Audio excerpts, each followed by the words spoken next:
Good morning. Today is Wednesday, April 20, and this is Devotions from St. Paul Evangelical Lutheran Church in Carlisle, Pennsylvania.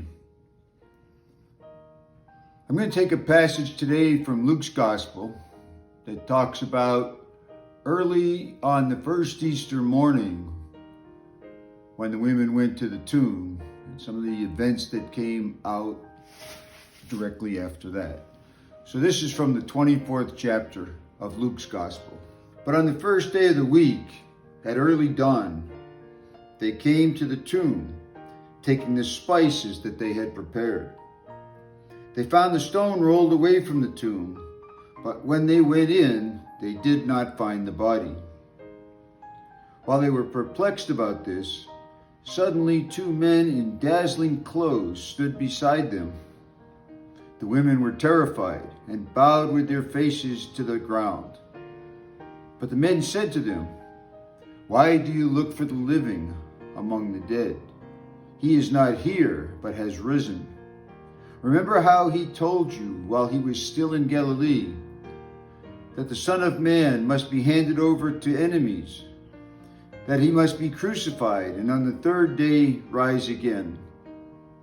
Then he remembered his words, and returning from this tomb, they told all to the 11 and to all the rest that were with them. Now it was Mary Magdalene, Joanna, Mary the mother of James, and the other women with them who told this to the apostles. But these words seemed to them to be idle talk, and they did not believe them. But Peter got up and ran to the tomb. Stooping and looking in, he saw the linen cloths by themselves. Then he went home, amazed at what had happened. This is a gospel passage that's often used for Easter, the first Easter events when the women went to the tomb. And it's usually described they went to prepare Jesus' body for burial. He was already in the tomb, but it was so late on Friday that they weren't able to prepare to make the body pure, smell right, and all the rest of the good things they do. But it was really important to the women because they had had a long and deep relationship with Jesus, and they were not ready to end that relationship. Now, when they get to the tomb, they were surprised. First, they were surprised that the rock was rolled away. And then they were surprised by the angels. And then they were surprised that the angels told them, "Remember what he told you when he was still in Galilee." And when they thought about what they had heard from Jesus, then it started to make sense for them.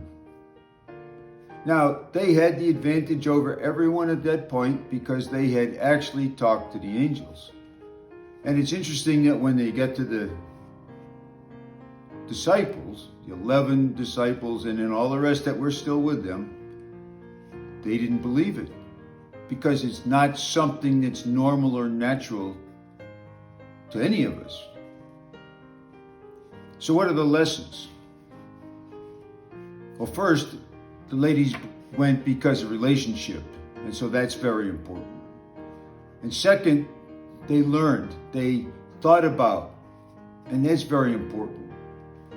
They had heard from Jesus. The disciples had also heard from Jesus all the lessons, and they knew about the events that Jesus had to go through on Thursday and Friday, and then on Easter, but they hadn't thought about them. So what do we get from that? Well, first, we have to know, just like the apostles knew, just like the disciples knew, that all these things were meant to happen. So we have to study, we have to learn, we have to dig into the Bible and find out, what is this that we're supposed to know about Jesus? Why did this happen, and why should we believe that it happened? Second thing we learn is we don't always remember. And so we need prompts. The ladies had the prompts from the angels. The disciples had the prompts from the women. We can be prompts for each other. We can relate stories. We can tell the Bible stories. We can tell how they relate to us, to each other, for encouragement, for enlightenment, for a new perspective. And then last, Peter went and checked. He ran down after the women had told him, after all the disciples had said they didn't believe, and he found it to be just the way the women described it. Now, Luke's gospel isn't particularly clear. It says he was amazed. It doesn't say, and he believed. But I get the impression that he did, that he believed because of what the women had said. And so the prompt that they gave to him worked. Now, he knew his own history, and we're going to learn in the weeks that come some of the things that happened after the resurrection where he and Jesus interacted. But he believed because it was refreshed in his mind, because the women had told him and he thought about what he had heard. And it came to him and he was amazed. We should be amazed. Pastor said on Sunday, reading from Paul's writings, this is the foundation of our faith. If this central event did not happen, we are most to be pitied. But we believe that it did happen. Christ rose from the dead.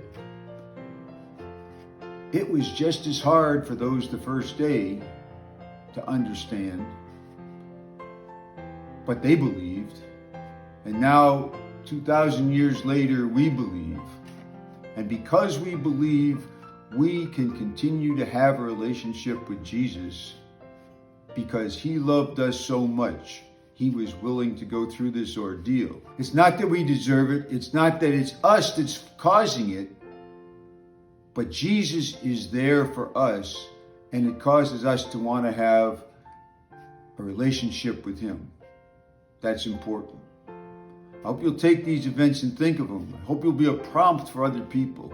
Be a prompt for me when I forget what I'm supposed to say. But most of all, I hope you will work on your relationship with Jesus. That's important.